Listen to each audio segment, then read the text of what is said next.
Hello students, welcome to competitive Guru Bangla official YouTube channel. আমি তোমাদের সাথে এই মুহূর্তে রচিত বানিয়ে স্যার। কম্পিটিটিভ গুরু বাংলাতে তোমাদের একটা বিষয় জানিয়ে রাখি যে WBCS 2024-এর কাট অফ কত যাবে, এই নিয়ে অনেকের মধ্যে এখন অলরেডি দ্বন্দ্ব এবং বিভিন্ন চ্যানেলে তোমরা দেখে রেখে নিয়েছো যে কত কি হচ্ছে না হচ্ছে। ভীষণ তোমরা ফ্রাস্ট্রেটেড, কেউ কেউ ভাবছো যে না হয়ে গেছে, কারণ বেশিরভাগই হয়ে যাওয়ার কথা। কিন্তু তারপরও দাঁড়িয়েও তোমরা অনেক সময় ভাবো যে স্যার এত দেরি করে ভিডিওটা কেন। তার কারণটা হচ্ছে যে এটাই, তোমাদের আমি অথেন্টিক জিনিসটা দিতে চাই। আগেও দেখেছো 2014-এর জন্য, মানে 2024-এর এই 14 জন এক্সাম হবে কি হবে না, এই নিয়ে অনেকে বলে দিল হবে না, এই না সেই না, আবার কিন্তু এক্সামটা হলো।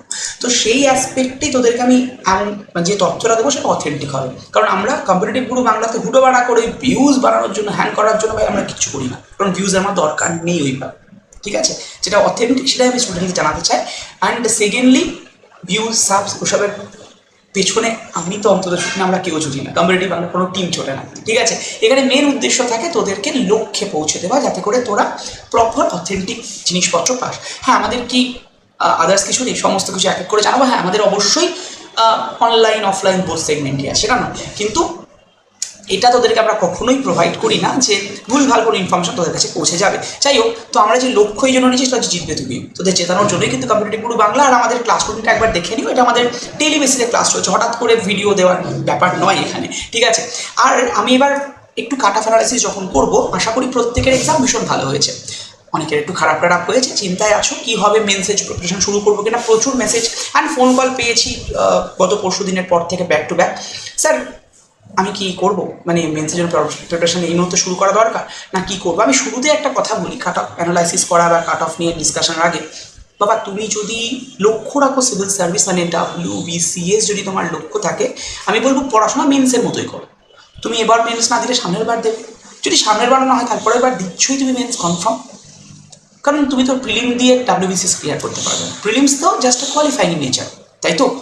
মেন্স তো আমায় পড়তেই হবে। আর সিলেবাস যদি দেখো, এখনও অবধি সিলেবাস এখনও চেঞ্জ হয়নি, মাঝখানে বলছিল চেঞ্জ করবে, যদিও আবার সেটা আগের সিলেবাসেই কাম ব্যাক করেছে ওরা, সেই একই সিলেবাস, আলাদা কিচ্ছু নেই। শুধু মেন্সে গিয়ে দুটো জিনিস আলাদা করে পড়তে হয়, সেটা হচ্ছে ডেসক্রিপটিভ বাংলা, ডেসক্রিপটিভ ইংলিশ। তাই প্রিপারেশন স্ট্র্যাটেজি মেন্সের মতো না রাখলে কি হয়, এবছর পরীক্ষার তোমরা খুব ভালো করে দেখে নিয়েছো। দ্যাটস আমি সকলকে বলবো মেন্সের মতোই পড়ো, ডে 1 থেকে পড়ো। যদি যেটা হয়েছে পরশু দিন ওই 2.5 ঘন্টা, মানে 12টা থেকে 2:30টে ওখানে এন্ড, আজকে থেকে বলবো শুরু করে দাও। কালকে যদি অনেকে ডিপ্রেশন রেস্ট ফেস্ট নিয়েছো, আজকে একদম প্রপার ওয়েতে শুরু করো। তোমাদেরকে আমি জাস্ট একবার অ্যানালাইসিস করে রাখি, দেখে রাখো 2022-এর প্রিলিমিনারির কাট অফ কী ছিল। প্রিলিমিনারির কাট অফ যদি দেখা যায় 130 ছিল 2022-এ ইউআরদের ক্ষেত্রে, ওবিসি সেই অ্যাসপেক্টে কিন্তু রয়েছে। আমি যদি ধরি এটাই আমাদের কাট অফ হিসেবে, এটাই দেখো 130 কোশ্চেন লেভেলের অ্যাসপেক্টে 2022-এর কোশ্চেন যে প্যাটার্ন, সেই অ্যাসপেক্ট 130 ঠিকঠাক ছিল। এবার সেই প্যাটার্ন ফলো করে অনেকেই যেটা করো বা করেছো, কাট অফ বাড়বে একটা প্ল্যান করে বেশি বেশি প্রশ্ন করেছে এবং বেশি বেশি ভুলও হয়েছে। তার ফলে কিন্তু যেটা হয়েছে, এবং যেহেতু বছরের প্রশ্নের স্ট্যান্ডার্ড অনেক বেটার ছিল, আমি বলবো না যে বিশাল কঠিন দিয়েছিল, কঠিন নয়, ঠিকঠাক। কারণ সিভিল সার্ভিসে এই প্রশ্নটা হওয়ারটাই দরকার। WBCS এর ক্ষেত্রে পাতি প্রশ্ন ঠিকঠাক নয় জেনারেলি। তো আমি যদি 2023-এর কাট অফ ডিসকাস করি, দেখো 30 থেকে সোজা 20 নাম্বার কমে 101। এবং এটা যেহেতু 2023-এর কোশ্চেন, এটা ডিসেম্বর মাসে 2023 হলো, সেখানেও কিন্তু প্রশ্নের মান যথেষ্ট ভালো ছিল, তাই 101.25। সেই হিসেবে ওবিসি এ আর বি এর মধ্যে খুব ডিফারেন্স হয় না, ST/SC-দের এরা ছিল। তো সেই অ্যাসপেক্টে দেখতে গেলে আমি যদি দেখি যারা জেনারেল ক্যাটাগরি আছো, মানে সবার হিসেবে 101। এবার স্যার এবার কত উঠবে কাট অফ, এটা নিয়ে অনেকের কনফিউশন রয়েছে। দেখো এবার কাট অফ কিন্তু অনেকগুলো বিষয়ের উপরে নির্ধারণ করে হয়। আমি কাট অফ বলবো না, যারা সেফ স্কোর আছে সেই কথা। আমি যদি বলি এবছরের কাট অফ অ্যাসপেক্টে আমাদের কত উঠতে পারে, এবছরের কাট অফ অ্যাসপেক্টে যদি দেখো কত উঠতে পারে। প্রথমত যদি বলি, এবছরের কোশ্চেনের মান যথেষ্ট ভালো। ভ্যাকেন্সি কত থাকবে এখনও পিএসসি ডিক্লেয়ার করেনি, ও ডিক্লেয়ার করেও না জেনারেলি। তো আমি জেনারেলি যারা সেফ স্কোরে আছে, আমি সেফ জোনের কথা বলবো। সেফ জোন হিসেবে যদি দেখা যায়, এবছর যারা উইদিন 100 থেকে 105 পাচ্ছ, তারা চোখ বুঝে মেন্সের প্রিপারেশান শুরু করো। যারা স্যার কম পাচ্ছি, তারাও চোখ বুঝে মেন্সের প্রিপারেশান শুরু করো। কারণ ওই যে বললাম, এবছর মেন্স না দিলে সামনের বছর দিচ্ছই তুমি মেন্স, আর মেন্স না ক্লিয়ার করে WBCS ক্লিয়ার হবে না। তাই 100 থেকে 105-এর মধ্যে যারা রয়েছো, তারা অবশ্যই ভাবে আনরিজার্ভ ক্যাটাগরিতে ফিল আপ করো। ওবিসি এদের ক্ষেত্রেও উইদিন 100 থেকে 102, বিদের ক্ষেত্রে খুব বেশি ডিফারেন্স হয় না, 102। এসটি এসসিদের ক্ষেত্রে 95 এবং 90-এর মধ্যে যারা রয়েছে এসটিদের ক্ষেত্রে চোখ কান বুঝে প্রিপারেশন শুরু করে দাও ফর মেন্স এক্সাম। ঠিক আছে, আমি তোদের বলতে পারি এর বাইরে একটুও কাট অফ যাবে না। খুব বেশি হলে এর সাথে হ্যাঁ এটা যেটা বলতে পারি +-5 হতে পারে, মানে 105-এর জায়গায় 110 হতে পারে বা 100-র জায়গায় 95 হতে পারে। +-5 আমি ধরে রাখতেই হবে, এটা কোনোভাবে কনফার্মলি বলা যায় না যে 105-ই আসবে। এবং এই জিনিসটা আমি তোদের পরীক্ষার মানে যখন রেজাল্ট বেরোবে তখনও তোদের জানিয়ে দেবো, দেখ এই আমরা দেখিয়েছিলাম। এবং এই কারণেই দেখাবো। এবার অনেকের কনফিউশন, স্যার আমি কমন পেলাম না, অনেকে বলেছিস আমাদের পেপার ইন হ্যান্ড সিরিজ যারা করেছিস, দেখ একটা পেপার ইন হ্যান্ড সিরিজে 200 মার্কস কমন দেওয়া কোনোদিন কারোর পক্ষে কোনোদিন সম্ভব না। 200-তে 200 কমন তোকে কেউ দিতে পারবে না। কমন ব্যাপারটা অ্যাকচুয়ালি এটাই, মানে অনেকে ভাবো শুধুমাত্র একটা পিডিএফ পড়বো, কোশ্চেন পাবো, তাহলে হয়ে যাবে। আমি আমাদের চ্যানেলে কোনোদিন এটা বলি শুধু পিডিএফ পড়, আমি সবসময় বলেছি ক্লাস দেখ, ডিটেল কর, যা যা বলছি সেগুলো খাতায় লিখে যেন আমাদের ক্লাসগুলো দেখে নাও, প্লেলিস্ট চেক করে সব ডিটেল ক্লাস। পরীক্ষার আগে এমসিকিউ প্র্যাকটিস হয়েছে এবং সেখানে আমি ডিটেলিং করিয়েছি এমসিকিউ থেকে। অ্যান্ড সেকেন্ডলি আমি তোদের সবসময় বলি 200-র মধ্যে 200 কেউ দিতে পারবে না। কোনো বিশাল বড় ব্র্যান্ড বিশাল কিছু করে ফেলেছে, দিতে পারবে না, কোনোদিন কারোর পক্ষে সম্ভব নয়। হ্যাঁ অবশ্যই যেটা তোদের পাওয়ার যায় সেই জায়গাটা তোদের দিতে পারে।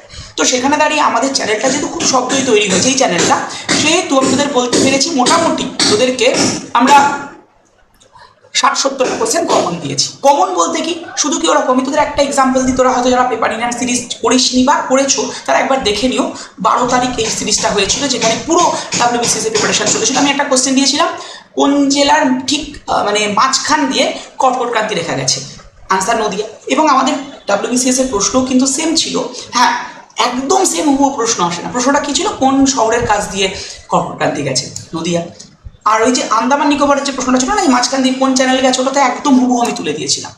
আমার জাস্ট এই মুহূর্তে দুটো মনে আসলো, আমি চেষ্টা করবো এটা নিয়ে একটা সিরিজ মানে একটা জিনিস দেখিয়ে দেওয়া, যাতে করে ওদের এই কনফিউশনটা দূর হয়। না দেখানোর জন্য আমাদের এখান থেকে বিশাল কমন দিয়েছি না, কারণ আমি কমন জানি তোর এমনিভাবে যদি ডিটেল ক্লাস করিস।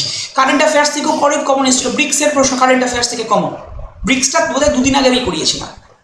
তো কমনটা আমরা দিয়েছি বলে বিশাল কিছু একদম নয়, কমন তোরা আরামসে পেয়েছিস, অনেকে পেয়েছিস যারা প্রপারলি পড়েছিস, ডিটেলে পড়েছিস। আর আমি সবসময় ডিটেলিংয়ে আর উপরে জোর দিই, কারণ অলরেডি আমাদের ডিটেল ক্লাস আগেও হয়েছে। পরীক্ষার আগে 2 সপ্তাহ আমরা এমসিকিউ প্র্যাকটিস করেছি, আবার আমরা ডিটেলে ফিরে আসবো। ঠিক আছে, ডিটেল না পড়লে WBCS তো হবে না, এবং মিসটেনিয়াসও হবে না। এবং পিএসসির এক্সাম যেগুলো গ্র্যাজুয়েট লেভেলে সেগুলোতে চাপ, এবং শুধু এটাই নয়, গ্রুপ ডি লেভেলের এক্সাম হবে না এখন, কারণ প্রপারলি পড়তে হবে তোমাকে। তাই আবারও বলছি কমন স্যার দিয়েছেন, অবশ্যই তোমরা ভালো করে যারা যারা, আবারও বলছি দেখে নাও পেপার ইন হ্যান্ডে কমন কী কী ছিল। ম্যাথ রিজনিং সবই তো অলমোস্ট কমন, প্যাটার্ন কমন। এটা কখনো আমি তোমাদের বলিনি যে ভাই এই প্রশ্নটাই দেবে, আমি এটা বলতাম প্রতিদিন যে এই প্রশ্ন থেকে কখনো ওইভাবে কমন আসতে পারে না, প্রশ্নের মধ্যে যা যা করানো হবে ইনডেপথ থেকে কমন দেবে। ঠিক আছে, তো চলো ভালো থেকো, সুস্থ থেকো, এবং যারা যারা এই মার্কস ক্যারি ফরওয়ার্ড করছো, মানে 100-110-এর মধ্যে বিলং করছো, আরামসে চোখ কান বুঝে আনরিজার্ভ ক্যাটাগরি পড়া শুরু করে দাও। এবং ওবিসি বি এবং এসটিদেরকে যে রেসপেক্টিভ বললাম সেই রেসপেক্টিভে সবাই কিন্তু +-5 অ্যাড অন করে নিও, +-5 এটাতেও +-5 অ্যান্ড +-5 অ্যাড অন করে নিও, সেই অ্যাসপেক্টে প্রিপারেশন শুরু করে দাও জোর কদমে। ঠিক আছে, এবং তোমাদেরকে বলবো যারা যারা WBCS অ্যাসপিরেন্স আছো বা WBPSCর আদার এক্সাম লাইক ICDS মিসলেনিয়াস দেবে, তারা বা আইডিও দেবে, তারা কিন্তু এই নাম্বারে হোয়াটসঅ্যাপ করে জাস্ট তোমার এক্সামের নাম লিখে পাঠাও। দেখবে ধরো তুমি WBCS এসে WBCS লিখে পাঠাও, দেখবে গ্রুপ জয়েনের লিঙ্ক এসছে প্রথমে হচ্ছে WBCS এবং WBPSCর গ্রুপ। যারা পিএসসির এক্সামে যারা পিএসসি গ্রুপে জয়েন হয়, যদি আইসিডিস দাও আইসিডিসের গ্রুপ আছে, যদি রেল দাও রেলের গ্রুপ বা পঞ্চায়েত গ্রুপ, সেই অ্যাসপেক্টে গ্রুপ আছে, গ্রুপে জয়েন হয়েছে। গ্রুপে সেই এক্সাম ওরিয়েন্টেড ক্লাস পিডিএফ সম্পূর্ণ ফ্রিতেই যাচ্ছে, এবং তার সাথে বিভিন্ন কন্টেন্ট তোমাদেরকে যাচ্ছে ওই এক্সাম ওরিয়েন্টেড। আর যারা যারা নতুন আছে তারা অবশ্যই চ্যানেলটা সাবস্ক্রাইব করে রেখো, ভালো থেকো। আর আমাদের আর একটা বিষয় বলি, চাণক্য ব্যাচ, আমাদের WBCS এর ব্যাচ চাণক্য, যে ব্যাচটায় অলরেডি এনরোলমেন্ট বন্ধ, কারণ আমাদের ব্যাচটা শুরু হয়েছিল ফেব্রুয়ারি মাসের একদম শেষে, 3 মাস হয়ে গেছে। এবং সেটা শুধু নয়, তার পাশাপাশি ওখানে আমরা মিনিমাম WBCS ব্যাচে খুব লিমিটেড আমরা সিট রাখি, সবাইকে নিই না, কারণ আমাদের এখান থেকে চাকরি পাবে সেটা আমরা গ্যারেন্টি। ঠিক আছে, তো যারা যারা চাইছো অবশ্যই কিন্তু জুড়ে যাও। ঠিক আছে, ভালো থেকো, সুস্থ থেকো, thank you to all of you.